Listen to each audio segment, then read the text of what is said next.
नाटिकेच्या माध्यमातून सद्गुरूचे आशीर्वाद प्राप्त करतील आणि तदनंतर सत्कार होतील. प्रेमाने बोला धन निरंकारजी. महाराष्ट्र ही साधू संतांची भूमी आहे. युगानुयुगे संतांनी मानव मात्राला सत्य ईश्वराची प्राप्ती करून भक्तिपथावर मार्गक्रमण करण्याची शिकवण दिली आहे. जेव्हा भक्त सद्गुरूकडून देवाची प्राप्ती करून घेतो तेव्हा जिथे प्रत्येक परिस्थितीमध्ये तो परमात्म्याचे आभार मानतो तिथे हा परमात्मा देखील भक्तासाठी सदैव उभा राहतो. हा परमात्मा संत जनाबाईंचं दळण दळतो, संत सावका माळीजींसोबत भाजी करतो, संत सेनाजींसोबत दाढी करतो, संत चोकोबांची गुरं राखतो, संत नामदेवांचा नैवेद्य खातो, तर संत कबीरजींचे शेले विणतो. पाहूयात जगद्गुरु संत तुकाराम महाराजांच्या जीवनातील असाच एक प्रसंग.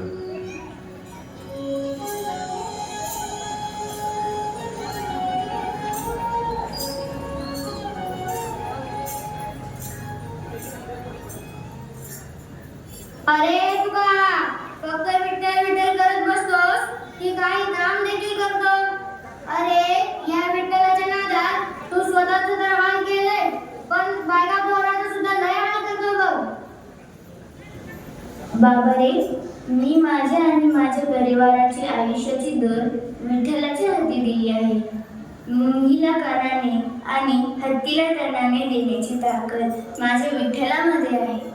ज्या परिस्थितीमध्ये हा विठ्ठल आम्हाला ठेवेल त्या स्थितीमध्ये आम्ही समाधानी आहोत.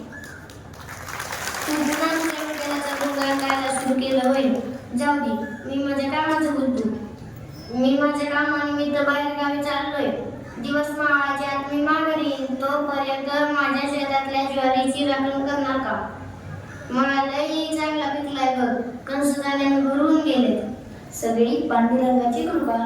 अरे बाबा, मी शेतात दिवस रात्र घाम गायला, कष्ट घेतलं, मेहनत केली आणि तू काय सांगायला लागला त्याची कृपा म्हणून? या वर्षी 20 पोती ज्वारी निघत, त्यातील 2 पोती ज्वारी तुला देतो. काय मग येणार का आपल्याला? अहो, का नाही येणार? तुम्ही 2 पोती धान्य द्याल. इथं तर काय नुसते विठ्ठल विठ्ठल करत ते विठ्ठलाचे गुणगान गाते. तो विठ्ठल नाही आणून द्यायचं धान्य. देणाऱ्याचा स्वयं पांडुरंग परमात्मा आहे. आज तुला माझी गरज आहे, मग चल येतो. चल बाबा पांडुरंगा, आज आपण मायाची राखण करू. पांडुरंग पांडुरंग.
आणि आनंदी सोबत जाऊन सुद्धा तुमच्या पांडुरंगाला तुमची दया येत नाही.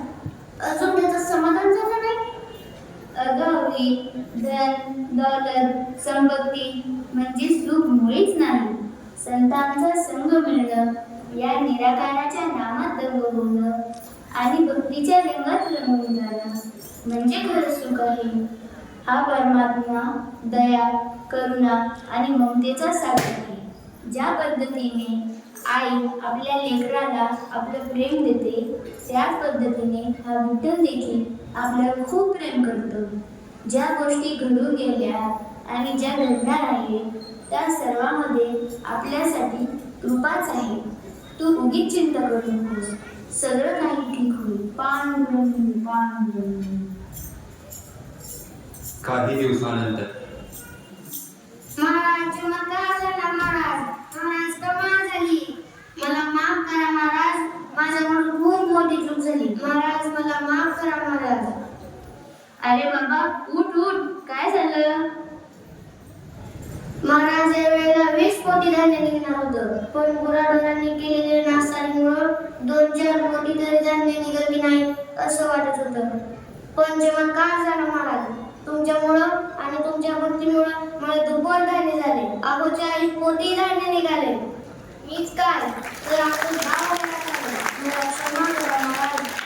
मी तुम्हाला लागायला नको ते बोललो. तुमच्या बरोबर मी चुकीचं वागलो. माझ्यावर कृपा करा महाराज, मला क्षमा करा महाराज. ही सगळी पांडुरंगाची कृपा आहे. मी तर या पांडुरंगाचा तुच्छ सेवक आहे.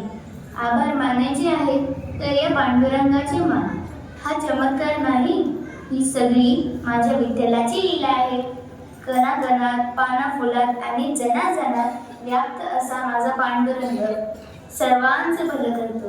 ही सर्व किमया याचीच आहे. जीवनामध्ये येणारे सुख दुःख, यश अपयश, लाभ हानी सर्व याचीच देण आहे. आणि परमात्म्याने दिलेल्या सर्व गोष्टींमध्ये आपल्या सर्वांचं कल्याण आहे. महाराज, ज्या परमात्म्याचं, पांडुरंगाचं तुम्ही वर्णन करताय, मलाही त्याची भक्ती करायची आहे. जो कणाकणात भरलाय त्याला जाणून घ्यायचे महाराज. वारंवार सांगू काय, देव सद्गुरु पाशी हाय. तुका म्हणजे गुरु बहिणी, देव भेटे सदक्षिणा. सद्गुरु येत असे या जगती, सुखमय करण्याशी संसार. सद्गुरु येत असे या जगती, केवळ करण्यात अदुखार. जसं की आपण पाहिलं, युगानुयुगे संत महात्म्यांनी या परमात्म्यालाच आपल्या जीवनाचा आधार मानला आहे. आजही सम्याचे सद्गुरू माता सुदीक्षाजी महाराज प्रत्येक मानव मात्राला ब्रह्मज्ञानाद्वारे त्या ईश्वराची प्राप्ती करून देतात. सद्गुरू आपल्या भक्तांना प्रेम, नम्रता, सहनशीलता, विशालता, दया, करुणा हे दैवी गुण प्रदान करतात. जेव्हा भक्त या गुणांचा अंगीकार करतो तेव्हा प्रत्येक स्थितीमध्ये तो सद्गुरूचे आभार मानत त्या जीवनाचा आनंद घेतो. तर दुसरीकडे हा निरंकार सद्गुरू भक्ताचं क्षणाक्षणाला रक्षण करतो. सद्गुरूची ही कृपा तेव्हाही होती आणि आजही आहे. दिया है तूने नफीस तोहफा, कदर करे ना हमें कदर दे. समझ सके हो तुझे बुलाया, हमारी नजरों को बना सके. हे सद्गुरू, आम्हाला भक्तीचं दान द्या, जे आम्हाला संसारात राहूनही या परमात्म्याच्या जाणीवेत ठेवे. तुमच्या वचनांना प्राधान्य देत तुमच्या प्रतीचा विश्वास अधिक दृढ होत जावं आणि जसं तुम्हाला अपेक्षित आहे तसंच आमचं जीवन बनावं. हीच अर्थास प्रार्थना. प्रेमाने बोला.